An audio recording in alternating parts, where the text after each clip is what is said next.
Vamos a empezar, igual es un poquito antes de la hora, pero así tenemos más tiempo.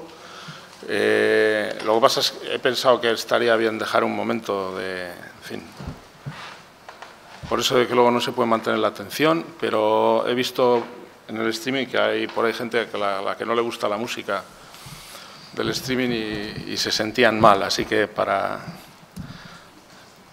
aliviarles el desasosiego yo creo que podemos empezar. Vamos a hacer lo que hemos hecho los días anteriores, por lo tanto no hay intervenciones por parte nuestra de entrada, hay más opción para que se hagan preguntas y para no tener que decir lo que dije ayer, a mitad de esta sesión yo rogaría que tanto las preguntas como las respuestas sean breves.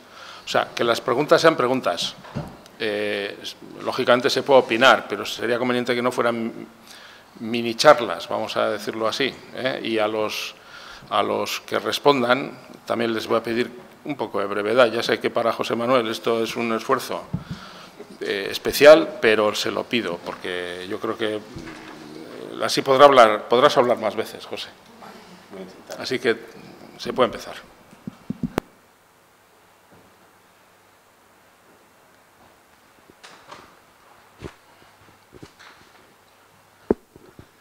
Bueno, no sé, para César Tomé y bueno y para todos los miembros de la mesa que quieran contestar, me ha parecido muy bonita la ilustración de todos estos casos de investigadores y científicos y cómo han ido desarrollando sus empresas desde la ciencia a la factoría. Y lo único que veo es que hay casos más próximos a nosotros que igual convendría introducirlos también en el discurso para ver si realmente han tenido éxito o han fracasado, y uno de ellos muy próximo es Leonardo Torres Quevedo, que es de muy cerquita de aquí, y entre sus iniciativas y sus inventos hay cosas pues tan singulares como que se está reconociendo además en el mundo anglosajón de que el ajedrecista automático es prácticamente el primer computer game de la historia. Eso lo acaba de sacar Google y es un autómata bastante perfeccionado. Hizo también otra serie de construcciones sobre dirigibles y sistemas autorrígidos que después se están utilizando esos mismos modelos en los aerostatos o los dirigibles actuales de la empresa Zeppelin, pues para publicidad y para transporte de viajeros.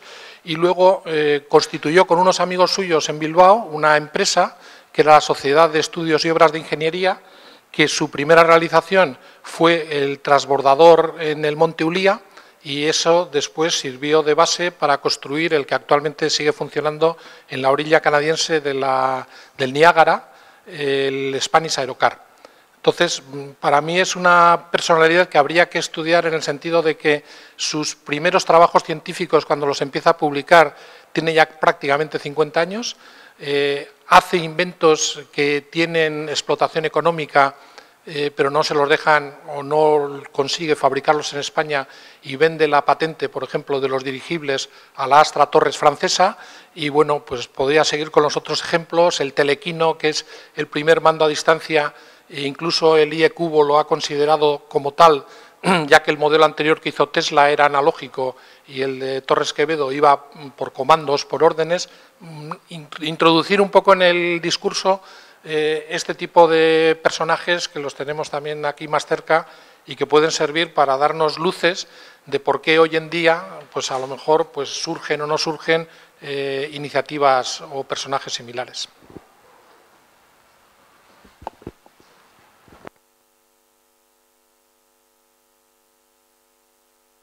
¿Se me oye? Sí. Lo que yo he pretendido ilustrar ha sido el hecho de que solamente la aplicación de nuevos principios físicos, nuevos productos radicalmente nuevos, son los que realmente crean empresas y pueden dar lugar a transformaciones que tienen un efecto en todo el mundo. Y esas hay las que hay. Independientemente de eso, y no obstante lo anterior, hay multitud, no solamente Leonardo Torres Quevedo, sino multitud de gente que hace pequeñas contribuciones. Y son pequeñas. A lo mejor a nivel local son grandes, pero yo estoy pensando a nivel que es como tenemos que pensar en el siglo XXI a nivel global. uno no puede montar una empresa pensando en suministrar solamente al Valle del Deva.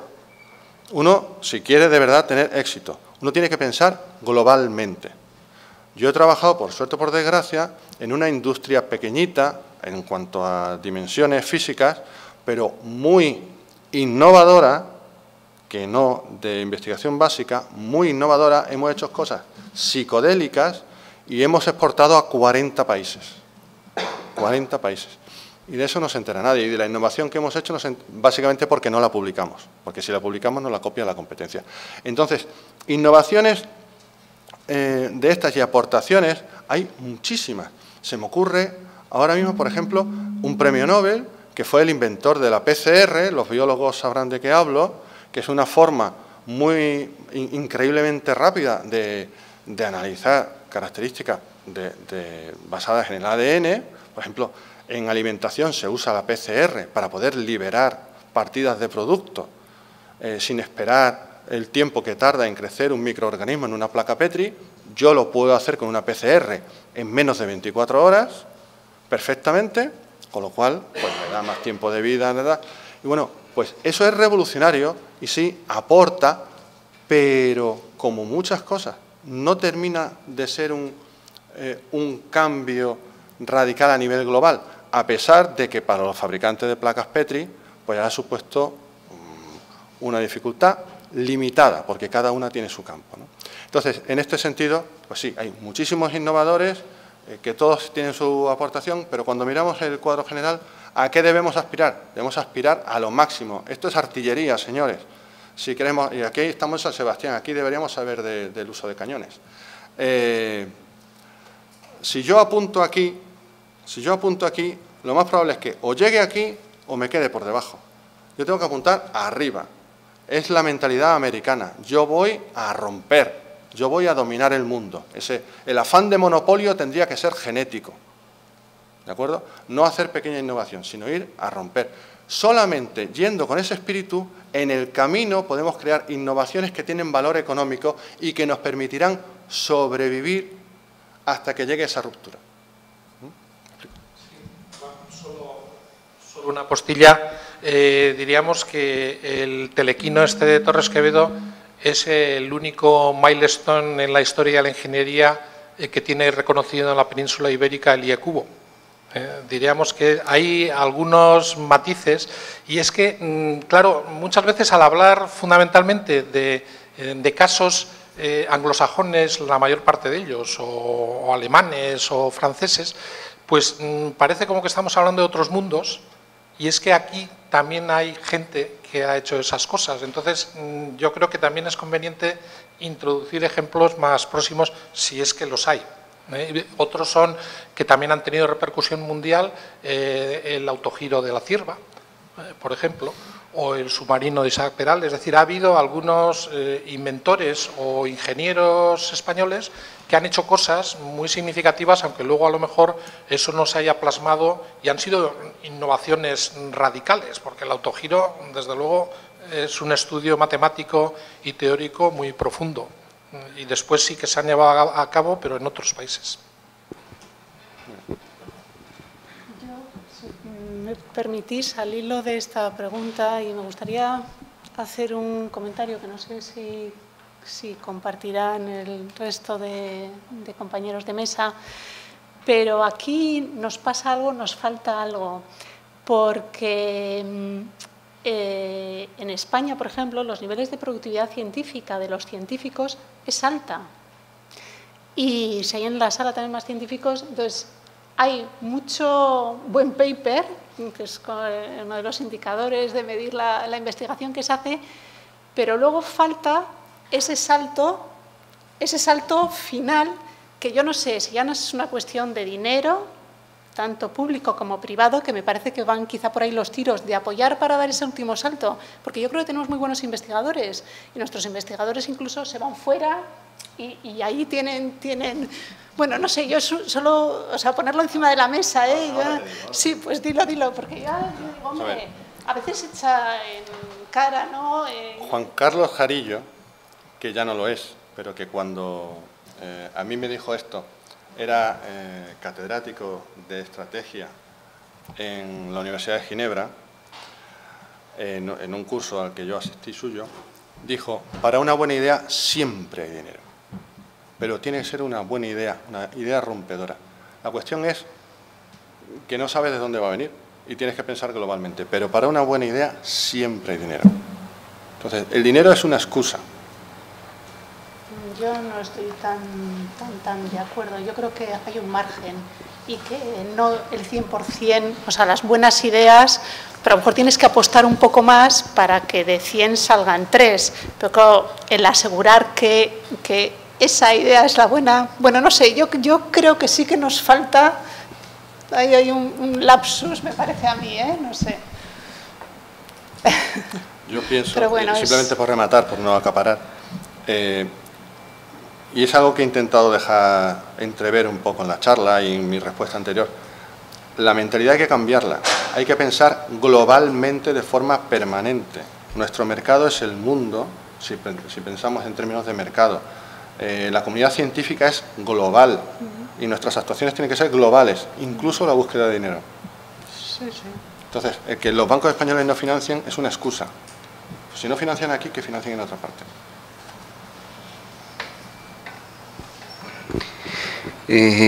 Yo quería rescatar un poco de la charla de César esa serie de ejemplos de innovaciones rompedoras que en la mayoría de los casos están, de alguna manera surgen a partir de una serendipia que después necesita estar soportada por un soporte sólido científico-técnico o científico-tecnológico.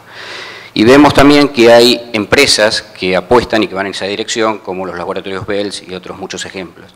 Sin embargo, la universidad o la investigación académica va en la otra dirección, va en la dirección de la innovación continua, la mejora continua, ¿no? Y de alguna manera no se promueven o no se promocionan espacios para permitir ese tipo de serendipia o de descubrimiento accidental, ¿no? Un poco ayer hablábamos de los programas, Jaume comentaba de los programas de investigación, ¿no? Como los programas, cuando uno aplica para conseguir financiación, lo que se pone es lo que el otro quiere leer, ¿no? Y ambos saben que es mentira. Y nadie dice, me voy a dedicar 3 años a trabajar en este tema y a ver qué surge. Entonces me da la impresión de que ahí hay una especie de disociación entre cómo se maneja la investigación en la industria y cómo se maneja en el ámbito académico, y que de acuerdo a la nomenclatura que utilizabas, en ese sentido la investigación académica va casi por el camino del suicidio, en ese sentido. Efectivamente, va en el camino del suicidio porque no es productiva, es decir, no tiene valor económico. Pero si pensamos globalmente, hay lugares en el mundo donde la investigación académica está muy implicada en lo que es la sociedad. Yo invito al que pueda leer en inglés que eche un par de vistazos a la revista del MIT, por ejemplo. No al Technology Review. Technology Review es más conocido. A la revista del MIT, a la que reciben los alumni, los antiguos alumnos. ¿Por qué? Porque ahí se pone de manifiesto el nivel de creatividad y de inventiva que tiene un centro académico de primerísimo nivel, que hace investigación básica de altísimo nivel, pero que a la vez es capaz de transmitirlo. Si alguien tiene algún problema con irse a Estados Unidos, se puede ir al Politécnico de Zúrich, que es 3/4 de lo mismo. ¿De acuerdo? Entonces, en este sentido, una de las cosas que no he dicho, ayer el profesor Sánchez Ron, al poner aquí lo de Bell Labs, no sabía muy bien qué logo poner, ¿de acuerdo? Y puso los 3. No es del todo correcto. ¿Por qué? Porque el último es Alcatel-Lucent, el que ponía aquí abajo, no sé si os acordáis, en un fondo malvita. Alcatel-Lucent fue la empresa de origen francés que compró Bell Labs. Y al comprar Bell Labs, eso no encajaba con su filosofía española de innovación.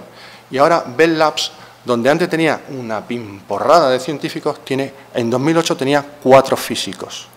Y ya no es una división independiente, es un departamento de I+D. Con lo cual no sirve para nada. ¿Por qué han hecho eso? No Alcatel-Lucent, que está abocada a la muerte, sino el resto. ¿Por qué no existen ya figuras como esa Bell Labs? Porque buena parte de esa investigación se ha distribuido precisamente a las universidades.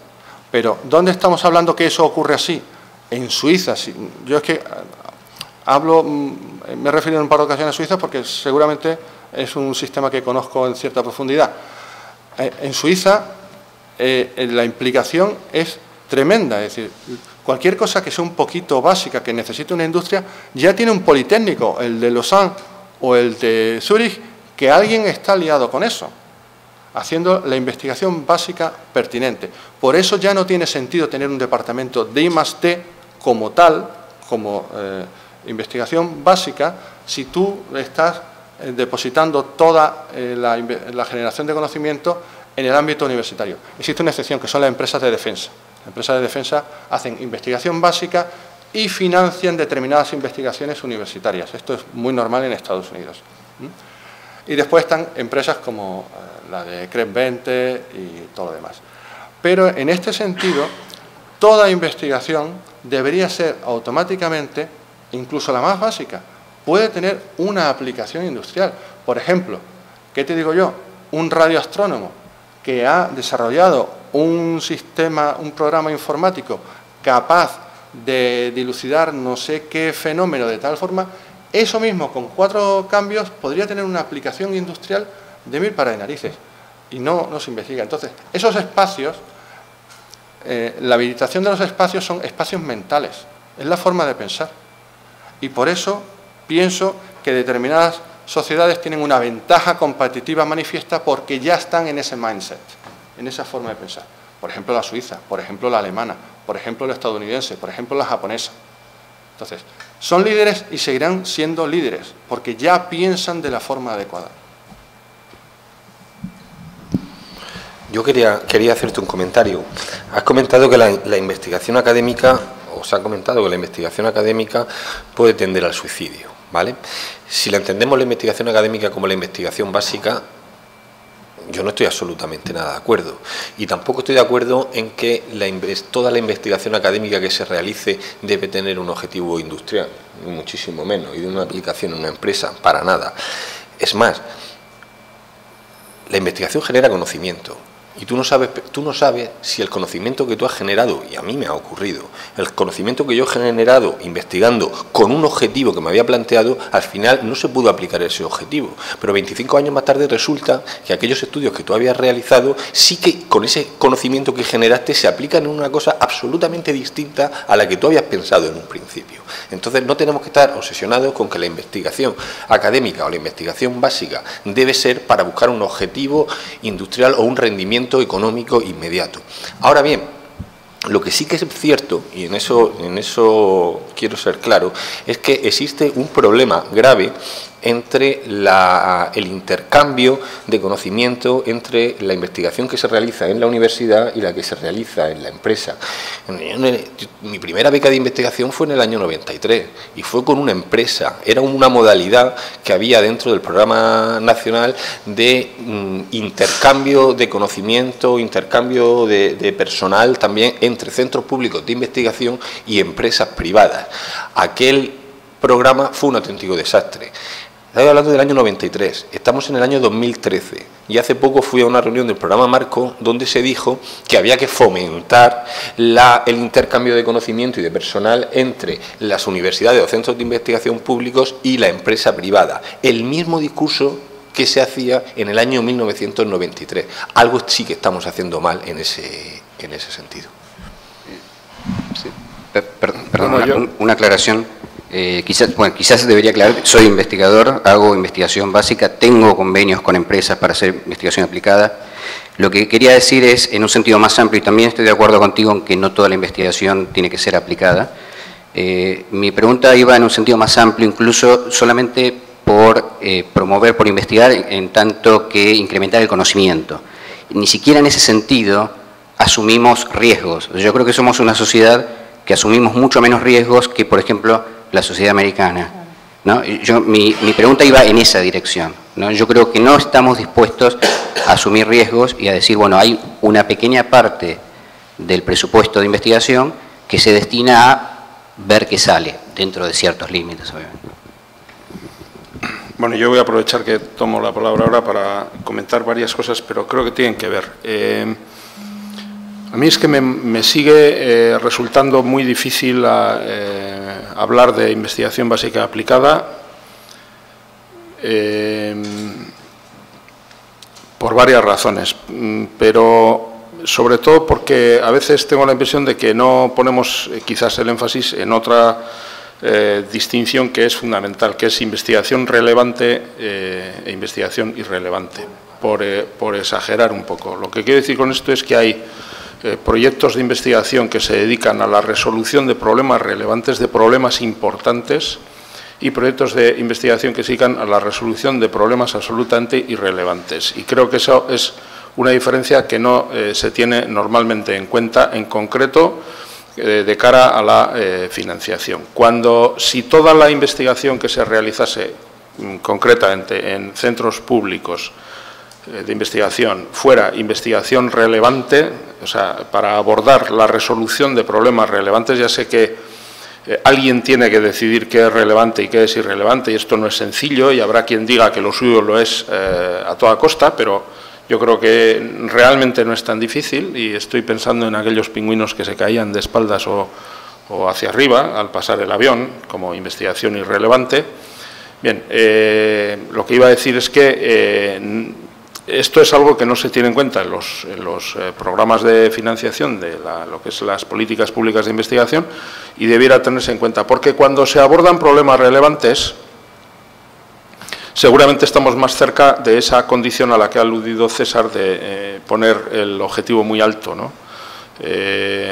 Abordando problemas irrelevantes el objetivo está mucho más bajo y por lo tanto es mucho más difícil que se lleguen a hacer desarrollos que tengan verdadero interés. Eso por un lado. Por otro lado, en relación con lo que ha comentado Iciar, ¿no? A mí me parece que quizás la gran dificultad y la gran diferencia que hay en relación con otros países, cierto que lo de la mentalidad es muy importante, pero yo en relación con cuestiones de mentalidad soy muy escéptico, porque yo creo que la mentalidad se puede cambiar con relativa facilidad, ya sé que hay quien opina lo contrario, porque es un problema de incentivos, fundamentalmente. Para mí la mentalidad en el terreno de la investigación se modifica con incentivos. Yo lo que creo es que lo que ocurre en España sencillamente es que las condiciones institucionales son enemigas o sea, parece que están diseñadas de tal manera que se dificulte en la medida de lo posible la traslación a la sociedad, vamos a decir, de conocimientos generados en la universidad.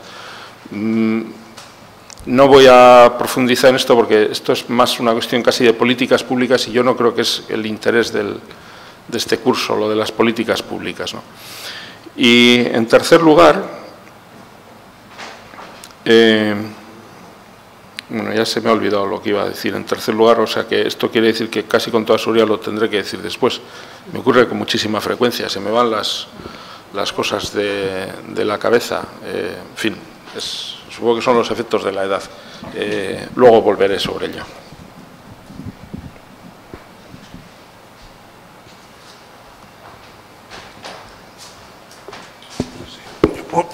Por seguir un poco la recomendación del moderador, voy a dejar 3 comentarios para cada uno de vosotros, como 3 preguntas o comentarios. Para iniciar, un comentario suscitado a partir de las estadísticas, encuestas ya relacionadas fundamentalmente con la enfermedad de Alzheimer, pero lo podemos poner como ejemplo, ¿no?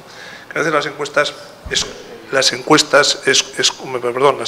los datos, fríamente los datos, esconden algunas verdades y otras muchas cosas que no son verdad. Por ejemplo, esta estimación de lo que puede suponer de ahorro el descubrimiento de algo que retrase la aparición de la enfermedad de Alzheimer, y que es lo que se maneja fundamentalmente para articular todos los proyectos y todos los programas, en el fondo no toma en consideración que hoy ya sabemos que probablemente este debate se ventila a nivel cerebral 20 o 25 años antes.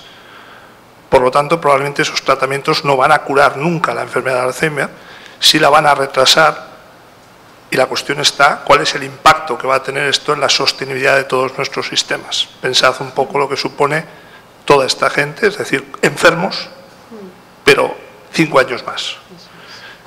A ti quería comentar una cuestión relacionada fundamentalmente con el tema de los organismos regulatorios, que lo has mencionado. Yo creo que es cierto que lo que es legal, y si alguien pone en un producto una duda, una sospecha sobre algo que es legal, esto no es legal y no se debería hacer. Pero también es cierto que la gente, la sociedad y en el mundo sanitario tenemos a veces dudas sobre la probidad, la honestidad o a veces de los propios sistemas regulatorios. Los sistemas regulatorios no son impermeables a la influencia de los lobbies, y hay una cosa que en medicina funciona, que es el principio de precaución, que a veces no se tiene en cuenta a la hora de aprobar determinadas cuestiones, y estamos cansados de ver fármacos que han pasado todos los procesos de elaboración y a los 4 a los 5 años nos acabamos de enterar que un fármaco antiepiléptico resulta que tiñe la piel de azul. Y dices, ¿cómo es posible que esto no lo sepamos? Pues porque han tenido que pasar 4 años. Por lo tanto, el principio de precaución existe. Y por último, quería preguntar una cosa que me ha quedado una curiosidad, pero no por la curiosidad, sino por el ejemplo. La industria relojera mecánica, decías, voy a contar porque persiste, y de alguna forma como ejemplo de qué pasa con aquellas cosas que se quedan pero persisten.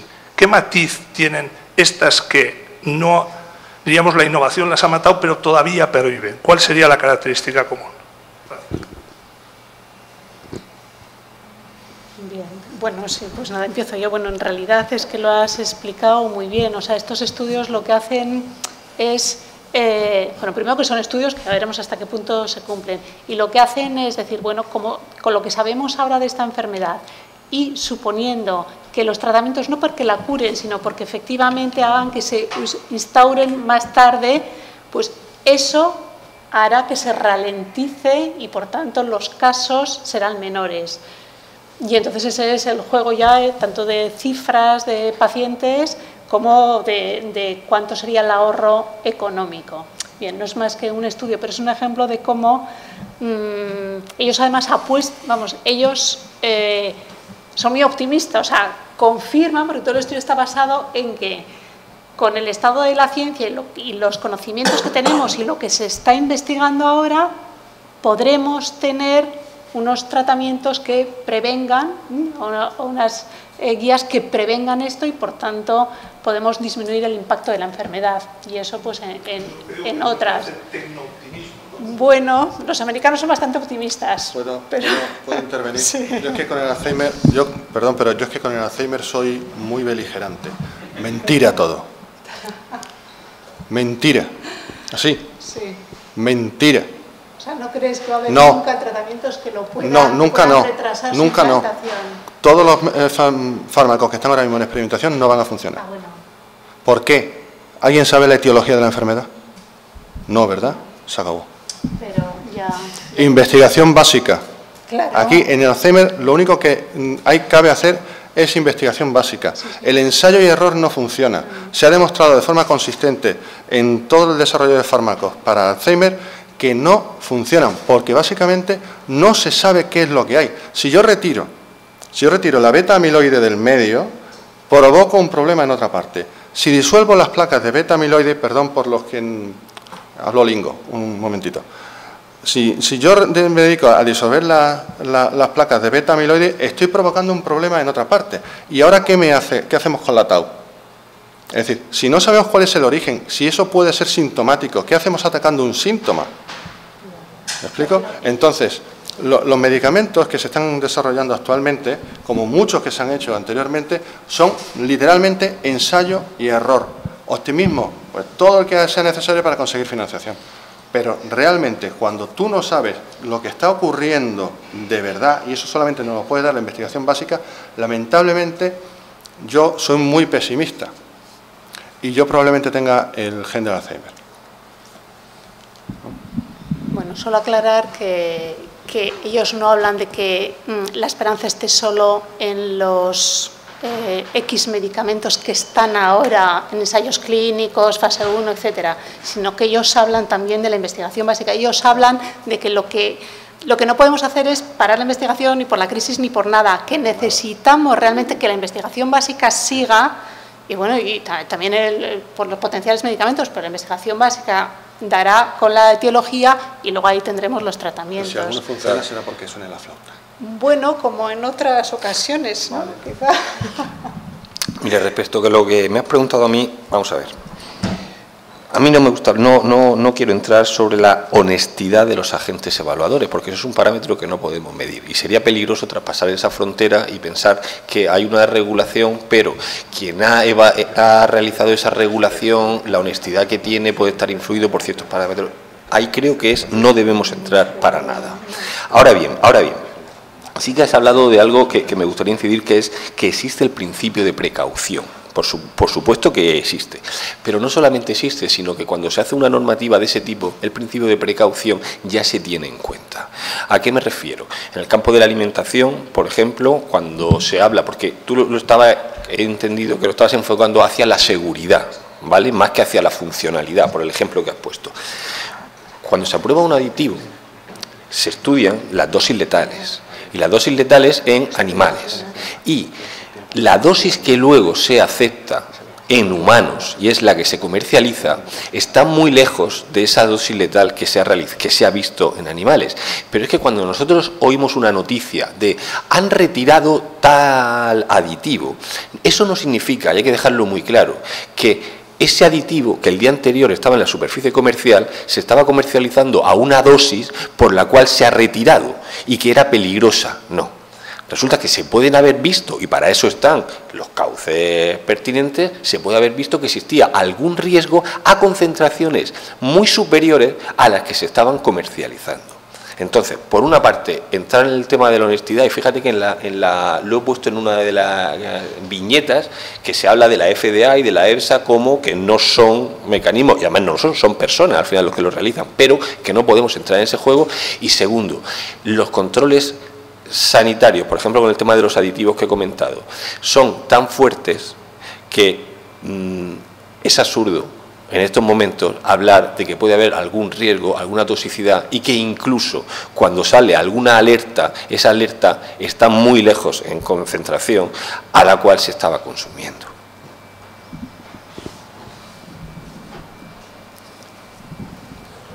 El marketing tiene 4 patas.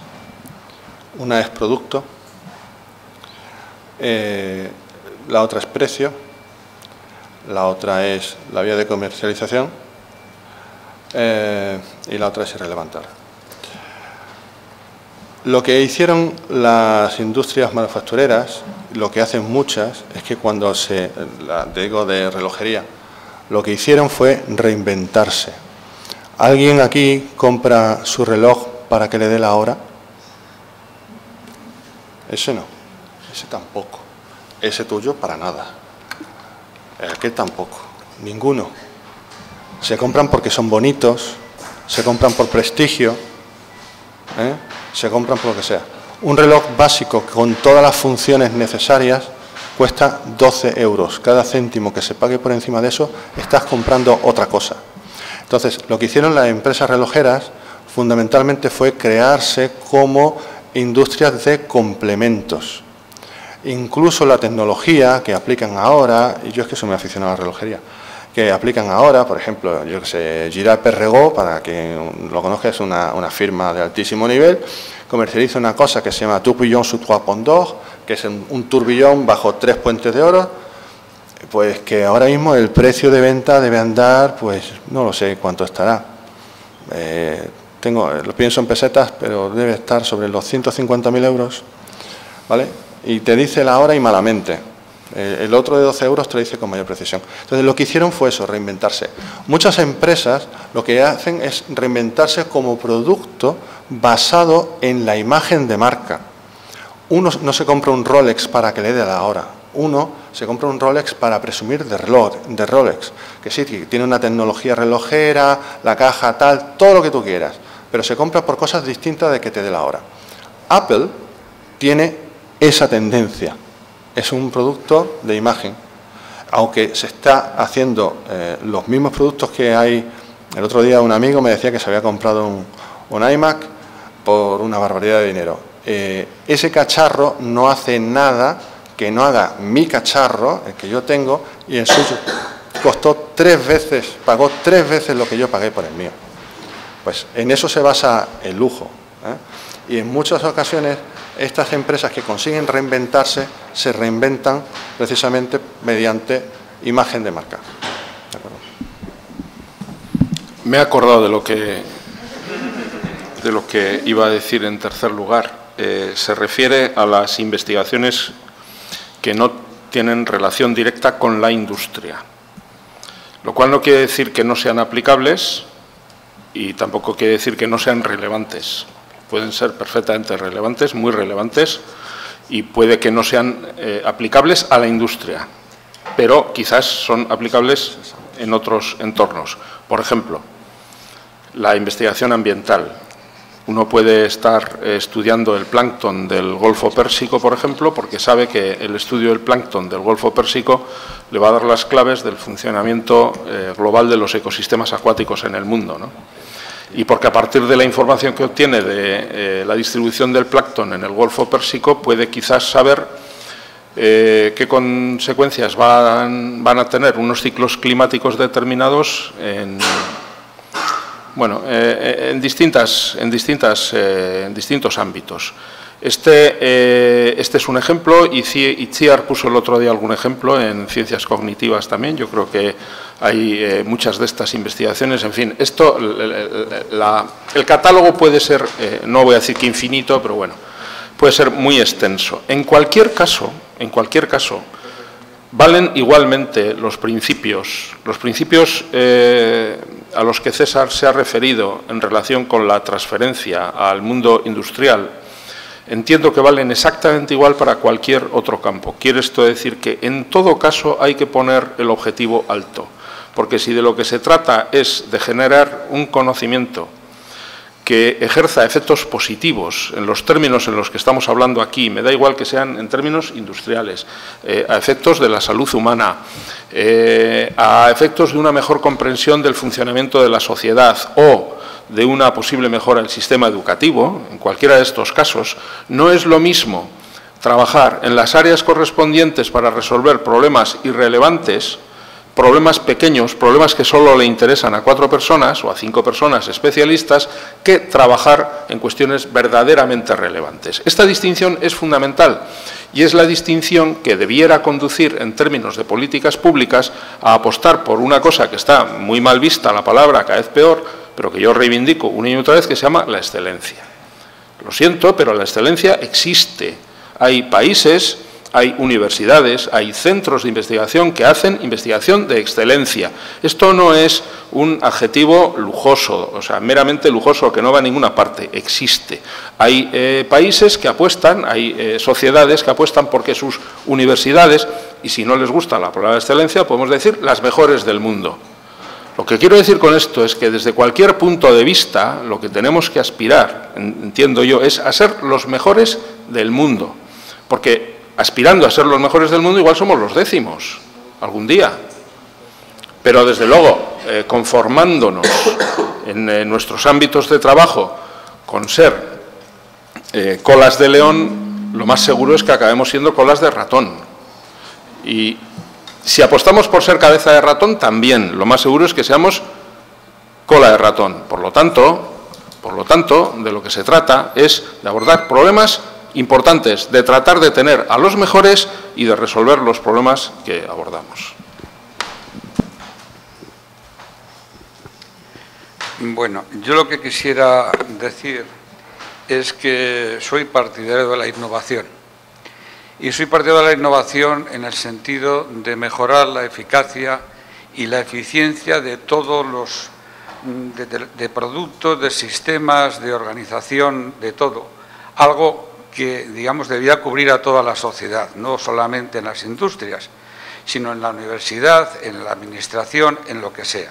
O sea, tener como objetivo el mejorar la eficiencia y la eficacia, eso puede ser y es innovación.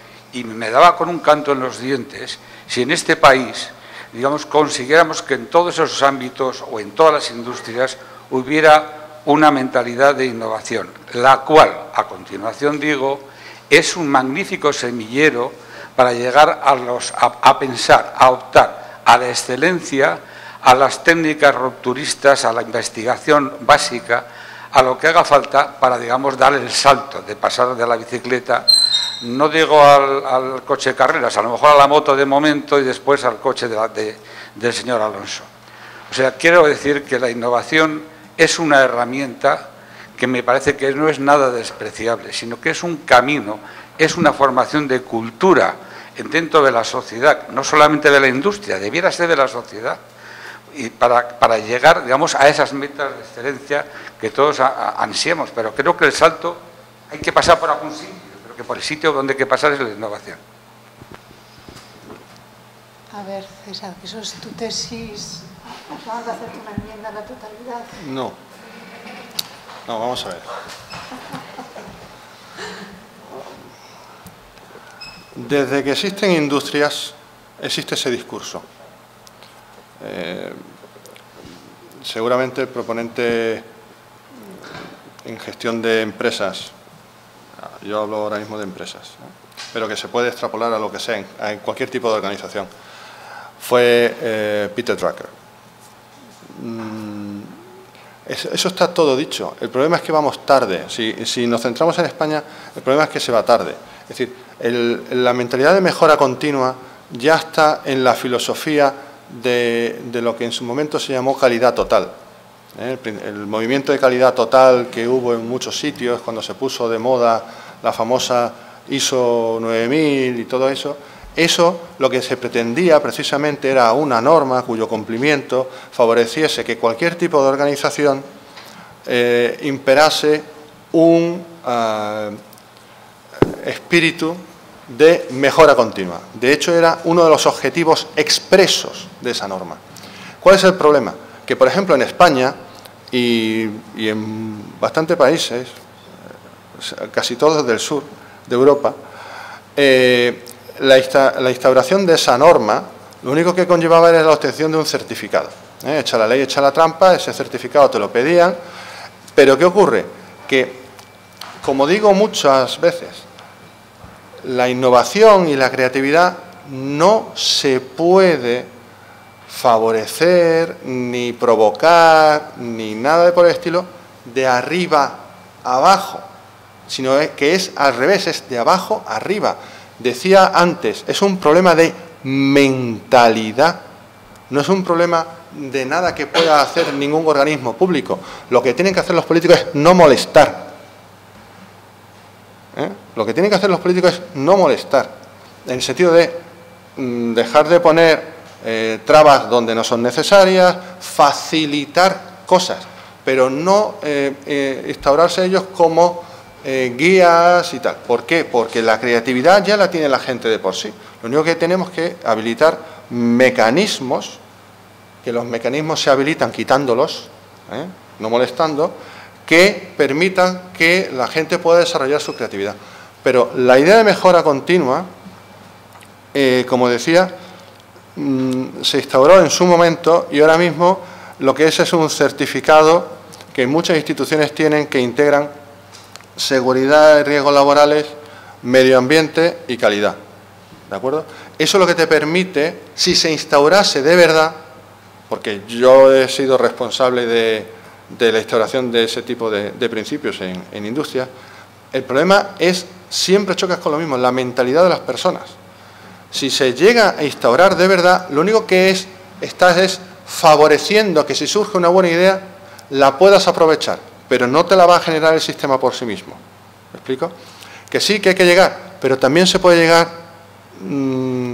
por atajos. ¿Me explico? No tiene que ser la estructura general de todo. Simplemente con que alguien tenga una buena idea y no tenga dificultades para llevarla a cabo, es suficiente para tener un salto cualitativo enorme. No tenemos que estar hablando de instalar cosas que competen a organizaciones. No sé si me explico. Sí, básicamente, con perdón, ¿puedo responder? Sí. Yo también he estado en la industria 35 años y en las mismas áreas que has estado.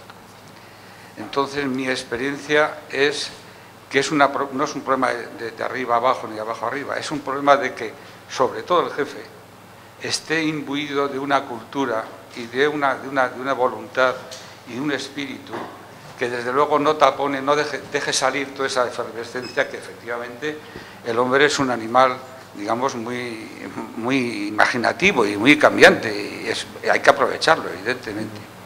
Lo que intento decir, mi experiencia es que a través de esos sistemas, aparte que hay una normativa también de I+D, pues digamos, creas un caldo de cultivo, un algo donde puede crecer no solo la innovación, la mejora, que te hace por ejemplo, estar en el mercado hoy cuando todo está patas arriba, pero con ninguna garantía de estar mañana. Eso estoy de acuerdo.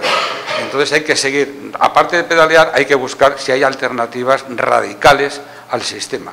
Pero el caldo de cultivo es el que hay que formar. Mi tesis o mi experiencia, o de la tesis de la experiencia, es que hace falta esa cultura, esa sensación, ese espíritu. No solamente en las empresas, en la administración, en donde tú me digas, en la universidad, para lograr que dentro de ese caldo de cultivo no solamente surjan las buenas ideas, sino que uno esté mirando no solamente al mañana, sino al pasamañana, que es donde están las rupturas, ¿no? Y hacer lo que haga falta. Pues nada más, muchas gracias. Completamente de acuerdo.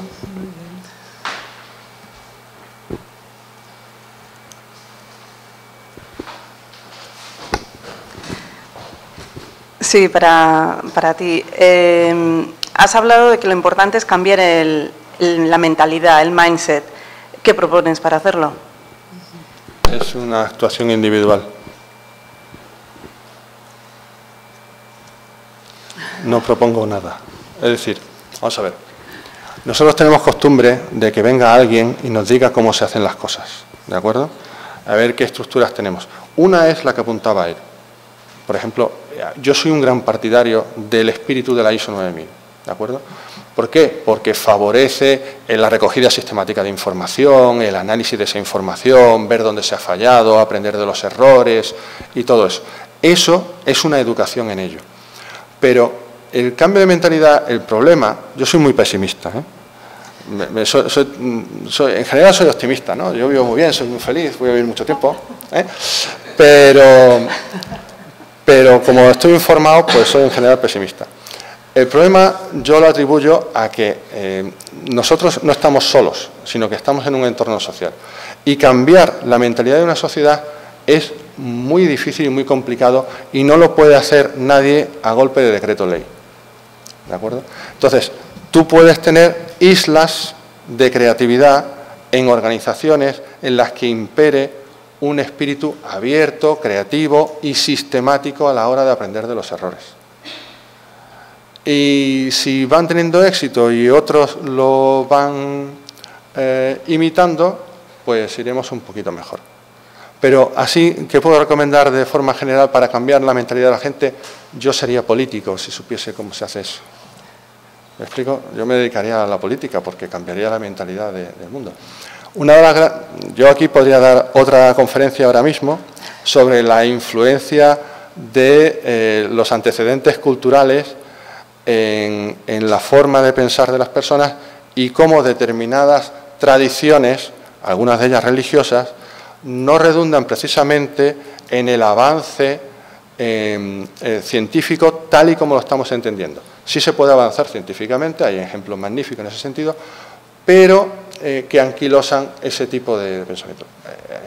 Un apunte breve, ya que lo digo, una mentalidad protestante hace que tú no tengas necesariamente que tener un respeto a la autoridad, con lo cual puedes ser mucho más rompedor y mucho más creativo y salirte por peteneras, y cuando tú te reúnes con tu director de tesis te va a tratar como un igual y va a respetar lo que tú digas, mientras que en un entorno, digamos, católico, estamos educados de pequeño en que hay una autoridad, hay alguien que sabe, hay alguien que tiene una última palabra sobre ello y tendemos más a ver al que está allá arriba que me dice cosas.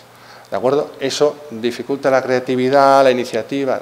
Entonces, esto es un tema de, como decía, de mentalidades, que hay muchísimos factores que intervienen y no hay una receta general, desde mi punto de vista.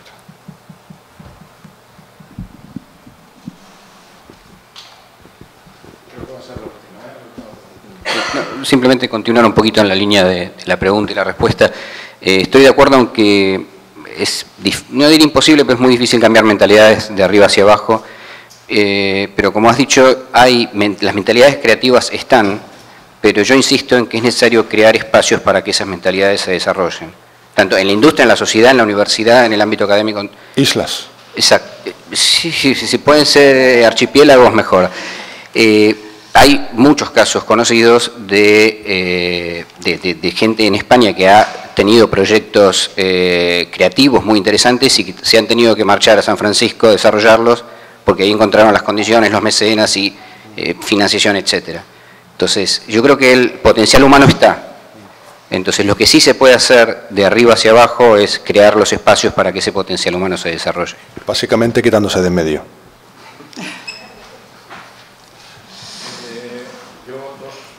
Dos cosas para acabar. Una es que cuando yo antes he hablado de condiciones institucionales me refería a eso. O sea, cuando hablo de condiciones institucionales entiendo el término institucional en un sentido muy amplio. Yo lo que no quiero es que nadie decida qué es lo que hay que hacer y cómo hay que hacerlo, sino que te dejen hacerlo, que no te pongan obstáculos. Aquí el problema fundamental es ese. Y luego otra cosa, otro matiz que quería introducir es, bueno, y por cierto, en ese sentido creo que si se da con los incentivos adecuados, la posibilidad de generar las islas es mayor.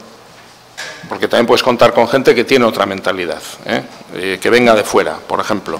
Y luego otra cosa que quería decir, porque se está comentando en Twitter, es que he utilizado el término relevante, es un término seguramente incorrecto. Dejémoslo en importante. Problemas importantes, resolvamos problemas importantes.